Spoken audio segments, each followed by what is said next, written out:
నేను ఈరోజు ఒక ముఖ్యమైన విషయం గురించి మాట్లాడాలనుకుంటున్నాను. ధనవంతులు ఇతర ధనవంతులను మెచ్చుకుంటారు.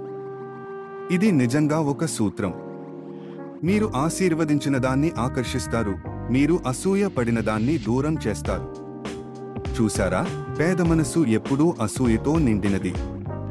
అతను డబ్బుతో షో ఆడుతున్నాడు, బహుశా మోసగాడేమో అని ఆలోచిస్తారు.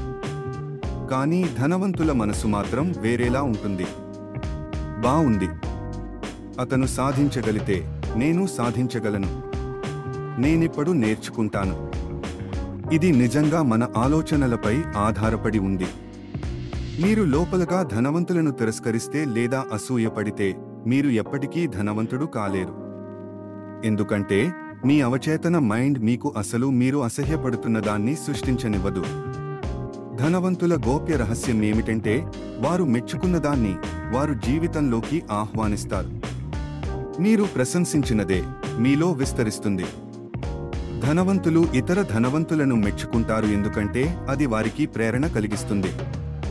వారు అసూయ పడరు, వారు మోడల్ చేయడం నేర్చుకుంటారు. ఇప్పుడు నేను మీకు ఒక చర్య ఇవ్వాలనుకుంటున్నాను. గతంలో మీరు అసూయ పడ్డ ఒక వ్యక్తిని గుర్తించండి. అది మీ స్నేహితుడు, సెలబ్రిటీ లేదా వ్యాపారవేత్త కావచ్చు. ఆ వ్యక్తిలో మీరు నేర్చుకోదగ్గ 2 మంచి విషయాలు రాయండి. అది మీకు అవకాశం ఉంటే వారికి మెసేజ్ పంపండి లేదా ఫోన్ చేసి కృతజ్ఞత తెలపండి. మీరు ఒంటరిగా గొప్పగా చెప్పండి. ఇప్పుడు నేను కొన్ని ఆఫర్మేషన్లను పంచుకుంటున్నాను. సంపద నాకు ప్రేరణ, అది నా దృష్టిని విస్తరిస్తుంది. విజయవంతుల నుండి నేర్చుకుంటాను, వాళ్లను మోడల్ చేస్తాను. ప్రపంచంలో అందరికీ సమృద్ధి అందుబాటులో ఉంది, అందులో నేను ఒకవాణ్ణి. ఇతరుల విజయాన్ని ఆశీర్వదిస్తే అది నా జీవితంలోకి కూడా ప్రవహిస్తుంది.